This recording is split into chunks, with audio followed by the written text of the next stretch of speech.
बिस्मिल्लाहिर्रहमानिर्रहीम। अस्सलाम वालेकुम।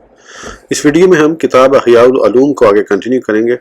उससे पहले अगर आपने लोधी ऑडियो बुक्स चैनल को सब्सक्राइब नहीं किया तो सब्सक्राइब कर लें और बेल आइकन प्रेस कर लें। तो शुरू करते हैं। चौथा बाब, इमामत का बयान। इमाम पर नमाज से पहले किरत और अरकान में नीज सलाम के बाद क्या क्या बातें लाजिम हैं। नमाज से पहले 6 अमूर लाजिम हैं। जो लोग इसकी इमामत को पसंद न करते हों उनका इमाम न बने। अगर उनके दरमियान इख्तलाफ हो तो अक्सरियत की राय को देखें, और कम हो लेकिन दीनदार और नेक हों तो उनकी राय ज़्यादा मोतबर होगी। हदीस शरीफ में है, तर्जुमा, 3 किस्म के आदमी ऐसे हैं कि उनकी नमाज उनके सरों से आगे नहीं बढ़ती। भागा हुआ गुलाम, ऐसी औरत जिनका खावंद उससे नाराज हो, और वो इमाम जो लोगों की इमामत करवाता है हालांकि वो उसे नापसंद करते हैं। जिस तरह लोगों की नापसंदगी की सूरत में आगे बढ़ना मना है, उसी तरह इस बात से भी मना किया गया है कि जब पीछे कोई ज्यादा इल्म वाला हो तो आदमी आगे बढ़कर इमामत करवाए। अलबत्ता उससे बेहतर शख्स आगे बढ़ने से खुद रुक जाए तो ये आगे हो सकता है। अगर इन बातों में से कोई ना हो तो जब उसे आगे किया जाए और वो अपने आप में शरायत इमामत भी पाता हो तो आगे बढ़ जाए। उस वक्त एक दूसरे को आगे करना यानी इमामत को दूसरों पर टाल देना मकरूह है। कहा गया है कि एक जमात ने इकामत के बाद एक दूसरे को आगे करना शुरू किया तो उन्हें जमीन में धंसा दिया गया। सहाबा किराम के बारे में जो मरवी है कि वो दूसरों को आगे करते थे तो उसकी वजह यह थी कि वो जिसको उला समझते उसे तरजीह देते, या उन्हें भूलने और दूसरों की नमाज का जामिन बनने से डर महसूस होता था। क्योंकि इमाम मुक्तदियों की नमाज के जामिन होते हैं और उनमें से जो इमामत का आदी ना होता तो बाज़ औक़ात मुक्तदियों से हया करते हुए उसका दिल दूसरी तरफ मुतवज्जा हो जाता और नमाज में इखलास बाकी न रहता। बिलखसूस जहरी नमाजों में ऐसा हो जाता। इसलिए जिन सहाबा किराम ने नमाज पढ़ाने से एतराज़ किया तो उसकी ये वजह थी। दूसरी बात यह है कि जब किसी शख्स को अजान और इमामत के दरमियान इख्तियार दिया जाए तो वो इमामत को इख्तियार करे, क्योंकि दोनों में फजीलत है, लेकिन दोनों को जमा करना मकरूह है। बल्कि इमाम मुअज्जिन के अलावा होना चाहिए, और जब मुअतज़र है तो इमामत उला है। बाज़ हज़रात ने फरमाया कि अजान देना ज़्यादा बेहतर है, जैसा कि हमने उसकी फजीलत जिक्र की है। और नबी अकरम सल्लल्लाहु अलैहि वसल्लम ने फरमाया, तर्जुमा, इमाम जामिन होता है और मुअज्जिन अमानतदार। तो उन्होंने फरमाया कि इस इमामत में ज़मानत का खतरा पाया जाता है। एक हदीस शरीफ में है, रसूल अकरम सल्लल्लाहु अलैहि वसल्लम ने फरमाया, तर्जुमा, इमाम अमीन है, बस जब वो रुकू करे तो तुम भी रुकू करो, और जब वो सजदा करे तो तुम भी सजदा करो। और एक हदीस शरीफ में है, तर्जुमा, अगर वो नमाज को पूरा करे तो उसी का फ़ायदा है, और कमी करे तो उसी पर गुनाह है, मुक्तदियों पर नहीं। इसलिए नबी अकरम सल्लल्लाहु अलैहि वसल्लम ने दुआ मांगी, अल्लाहुम्मा अरशिदिल आइम्मता वग़फ़िर लिल मुज़्ज़िनीना, या अल्लाह इमामों की रहनुमाई फरमा और मौज़िनों को बख्श दे। और तलब में मग़फ़िरत उला है, क्योंकि हिदायत का इरादा मग़फ़िरत के लिए किया जाता है। और हदीस शरीफ में है, तर्जुमा, जो शख्स किसी मस्जिद में 7 साल नमाज पढ़ाए उसके लिए हिसाब के बगैर जन्नत वाजिब हो गई, और जिसने 40 साल आज़ान दी वो हिसाब के बगैर जन्नत में दाखिल होगा। इसीलिए सहाबा किराम इसार के तौर पर दूसरों को आगे करते थे। सही बात यह है कि इमामत अफजल है, क्योंकि रसूल अकरम सल्लल्लाहु अलैहि वसल्लम, हज़रत अबू बकर सिद्दीक, हज़रत उमर फारूक और बाद वाले आइम्मा रज़ियल्लाहु अन्हुम ने हमेशा इमामत करवाई है। हाँ, इसमें ज़मानत का ख़तरा है और फजीलत ख़तरे के साथ है। जिस तरह हुक्मरानी और खिलाफत का रुतबा अफजल है, क्योंकि हुज़ूर अलैहि सलाम ने फरमाया, तर्जुमा, आदिल बादशाह का एक दिन 70 साल की इबादत से अफजल है, लेकिन उसमें ख़तरात हैं, इसीलिए अफजल और ज़्यादा समझदार आदमी को आगे करना अफजल है। नबी अकरम सल्लल्लाहु अलैहि वसल्लम ने फरमाया, तर्जुमा, तुम्हारे इमाम तुम्हारे सिफारशी होंगे। आपने फरमाया, वफ़दुकुम इलल्लाह, वो तुम्हारे नुमाइंदे होंगे। लिहाजा जब तुम अपनी नमाजों को पाक करना चाहते हो तो अच्छे लोगों को इमाम बनाओ। बाज़ बुजुर्गों ने फरमाया, अंबिया किराम के बाद उलमा से अफजल कोई शख्स नहीं, और उलमा के बाद नमाज पढ़ाने वाले इमाम से कोई शख्स अफजल नहीं, क्योंकि ये लोग अल्लाह ताला और उसकी मखलूक के दरमियान खड़े होते हैं। अंबिया किराम को ये एजाज़ नबूवत से, उलमा को इल्म से और इमाम को नमाज से हासिल होता है, जो दीन का सुतून है। और इसी दलील की बुनियाद पर सहाबा किराम रज़ियल्लाहु अन्हुम ने हज़रत अबू बकर सिद्दीक रज़ियल्लाहु अन्हु को खिलाफत के लिए आगे करने पर इस्तदलाल किया, जब उन्होंने फरमाया, हमने देखा कि नमाज दीन का सुतून है, तो हमने अपनी दुनिया के लिए उस शख्स को चुना जिसे रसूल अकरम सल्लल्लाहु अलैहि वसल्लम ने हमारे दीन इमामत नमाज के लिए पसंद फरमाया था। और हज़रत बिलाल रज़ियल्लाहु अन्हु को सहाबा किराम इसीलिए मुकद्दम करते थे कि रसूल अकरम सल्लल्लाहु अलैहि वसल्लम ने उन्हें अजान के लिए पसंद फरमाया। ایک روایت میں ہے کہ ایک شخص نے عرض کیا یا رسول اللہ صلی اللہ علیہ وسلم مجھے ایسا عمل بتائیے جس کے ذریعے میں جنت میں داخل ہو جاؤں۔ آپ نے فرمایا مؤذن بن جا۔ عرض کیا مجھے اس کی طاقت نہیں۔ آپ نے فرمایا امام بن جا۔ اس نے عرض کیا مجھے اس کی بھی طاقت نہیں ہے۔ آپ نے فرمایا امام کے پیچھے نماز پڑھ۔ شاید آپ نے یہ خیال فرمایا ہو کہ یہ امامت پر راضی نہ ہوگا کیونکہ اذان تو اس کے اختیار میں ہے اور امامت دوسروں کے اختیار میں، یعنی لوگ اس کو آگے کریں گے تو امام بنے گا۔ پھر آپ نے خیال فرمایا کہ شاید یہ امامت پر قادر ہے۔ تیسری بات یہ ہے کہ امام کو نماز کے اوقات کا خیال رکھنا چاہیے، پس اول مستحب وقت میں نماز پڑھائے تاکہ اللہ تعالیٰ کی رضا حاصل کر سکے۔ حدیث شریف میں رسول اکرم صلی اللہ علیہ وسلم سے اس طرح منقول ہے کہ شروع وقت میں نماز کو آخر وقت پر اس طرح فضیلت حاصل ہے جس طرح آخرت کو دنیا پر فضیلت ہے۔ اور ایک دوسری حدیث میں ہے ترجمہ، بندہ آخر وقت میں نماز پڑھتا ہے تو اگرچہ یہ نماز اس سے فوت نہیں ہوتی، لیکن جو شروع وقت سے رہ گئی ہے تو وہ وقت اس کے لیے دنیا اور مافیہ سے بہتر تھا۔ جماعت کی کثرت کے انتظار میں نماز کو مستحب وقت سے مؤخر نہ کرے بلکہ لوگوں کو چاہیے کہ وہ پہلے وقت کی فضیلت حاصل کرنے کے لیے جلدی کریں۔ ایسا کرنا جماعت کی کثرت سے زیادہ فضیلت کا باعث ہے، صورت کے لمبا کرنے سے بھی افضل ہے۔ کہا گیا کہ صحابہ کرام یا بزرگان دین جب دو اکٹھے ہوتے تو تیسرے کی انتظار نہیں کرتے تھے، اور جب جنازے میں 4 آدمی جمع ہو جائیں تو 5ویں کا انتظار نہیں کرتے تھے۔ ایک مرتبہ حالت سفر میں نبی اکرم صلی اللہ علیہ وسلم کو طہارت کی وجہ سے فجر کی نماز میں تاخیر ہو گئی تو انتظار کی بجائے حضرت عبد الرحمن بن عوف رضی اللہ عنہ کو آگے کر دیا گیا تو انہوں نے نماز پڑھائی حتیٰ کہ رسول اکرم صلی اللہ علیہ وسلم سے 1 رکعت رہ گئی اور آپ نے اسے کھڑے ہو کر پڑھا۔ راوی فرماتے ہیں اس پر ہم خوفزدہ ہو گئے تو رسول اکرم صلی اللہ علیہ وسلم نے فرمایا تم نے اچھا کیا، اسی طرح کیا کرو۔ ایک مرتبہ آپ کو نماز ظہر میں تاخیر ہو گئی تو صحابہ کرام رضی اللہ عنہم نے حضرت ابوبکر رضی اللہ عنہ کو آگے کر دیا۔ رسول اکرم صلی اللہ علیہ وسلم تشریف لائے تو وہ نماز پڑھا رہے تھے، چنانچہ آپ ان کے پاس کھڑے ہو گئے۔ امام پر مؤذن کی انتظار لازم نہیں، البتہ مؤذن پر اقامت کے لیے امام کی انتظار لازم ہے، اور جب امام آ جائے تو پھر کسی کی انتظار نہ کرے۔ چوتھی بات یہ ہے کہ خالص اللہ تعالیٰ کی رضا کے لیے امامت کرائے اور طہارت اور باقی شرائط میں اللہ تعالیٰ کی امانت کو ادا کرنے والا ہو۔ اخلاص یہ ہے کہ اس پر اجرت نہ لے۔ رسول اکرم صلی اللہ علیہ وسلم نے حضرت عثمان بن ابی العاص ثقفی رضی اللہ عنہ کو حکم دیتے ہوئے فرمایا ترجمہ، ایک مؤذن رکھو جو اذان پر اجرت نہ لے۔ اذان نماز کا وسیلہ ہے تو امامت پر اجرت نہ لینا زیادہ مناسب ہے۔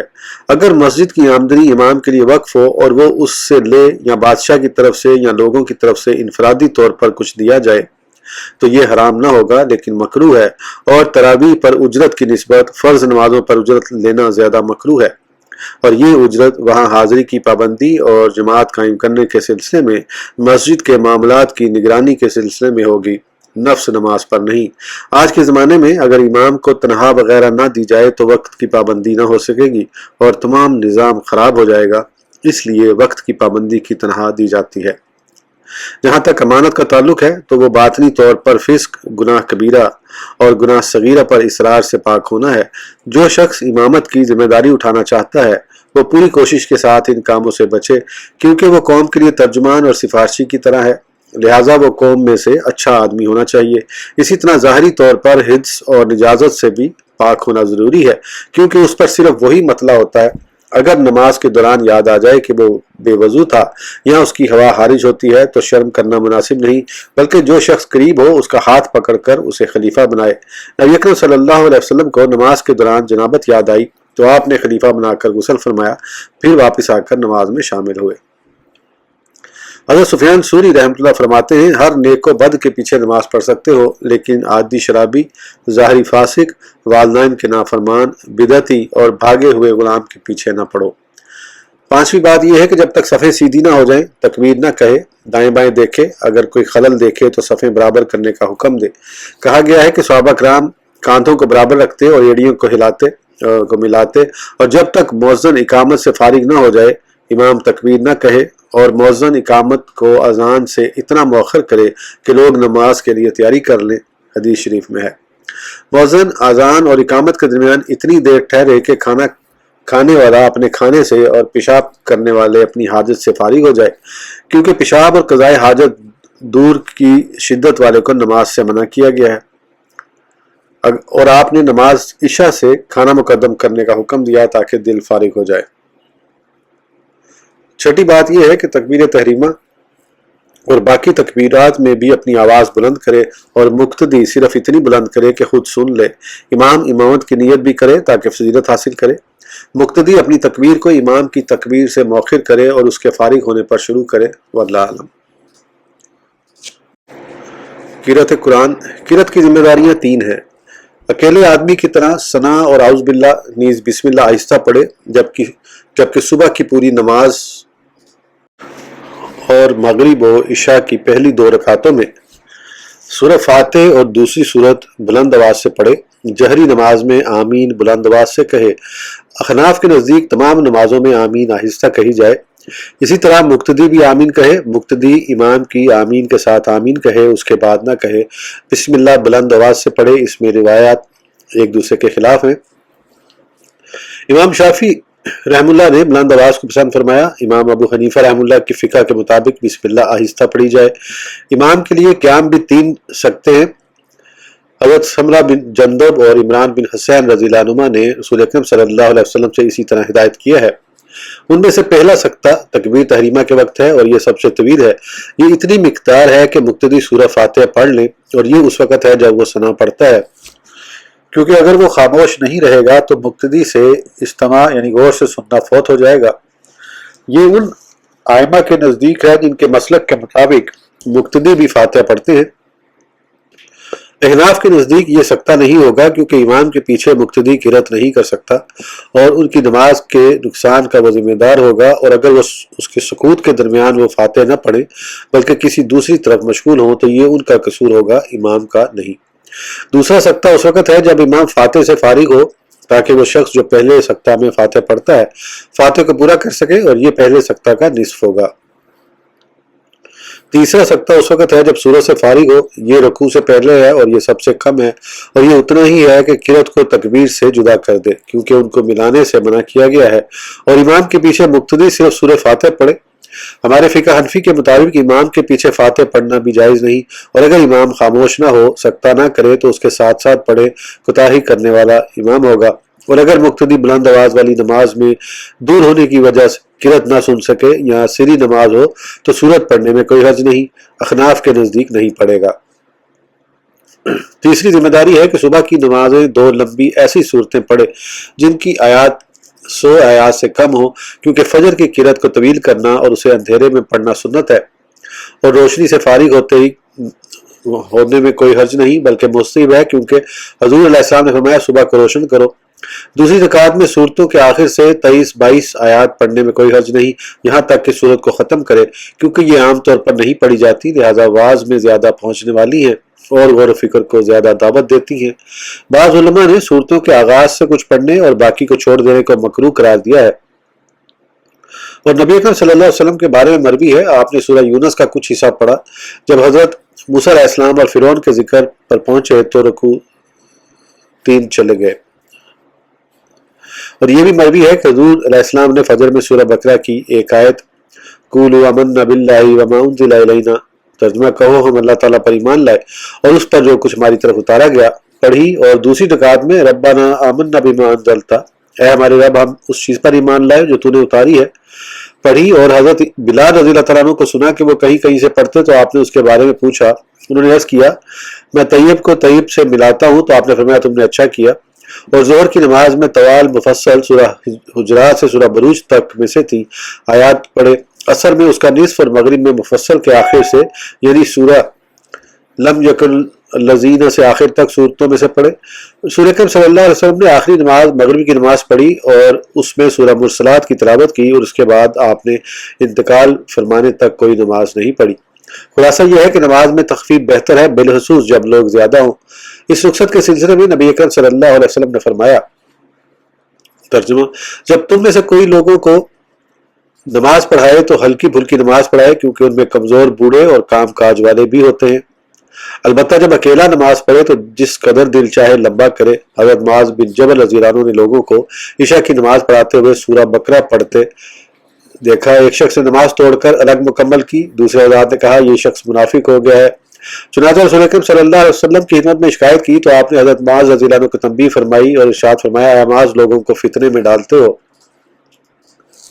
सब्बिह इस्म रब्बिकल आला वस्समाइ वत्तारिकी और वशम्स वज़ुहाहा पढ़ा करो। अरकान नमाज के सिलसिले में इमाम की 3 जिम्मेदारियां हैं।